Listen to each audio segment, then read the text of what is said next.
मुजफ्फरगढ़ से हमारे नुमाइंदे इमरान साहिल की रिपोर्ट के मुताबिक मुजफ्फरगढ़ से पुलिस थाना सिविल लाइंस की बड़ी कार्रवाई। प्राइवेट एम्बुलेंस से 120 लीटर शराब बरामद कर ली गई। 2 मुल्जमान गिरफ्तार, मुकदमा दर्ज। शराब मुल्तान से मुजफ्फरगढ़ लाई जा रही थी। मुखबर की इत्ला पर कार्रवाई की। तफसील के मुताबिक district police officer Mohammad Ehsan Iqbal की हिदायत पर जराइम पेशा अनासर के खिलाफ कार्रवाई करते हुए पुलिस थाना सिविल लाइंस ने प्राइवेट एम्बुलेंस से 120 लीटर शराब बरामद करके 2 मुल्जमान को गिरफ्तार कर लिया।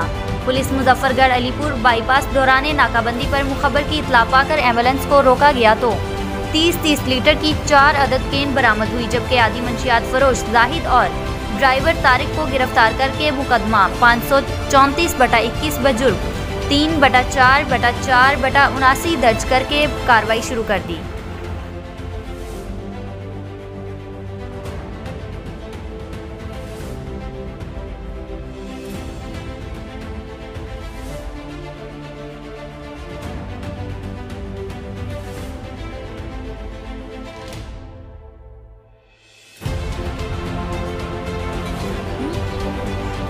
खाना खा ले। बिरयानी नहीं बनाए भाई।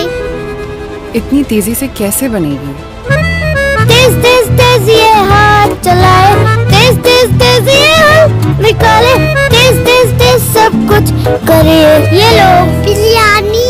बड़ी तेजी से बनाए, दाग भी निकलेंगे तेजी से। नया सर्फ एक्सेल 100% मुश्किल दाग निकाले ज्यादा तेज। Surf Excel.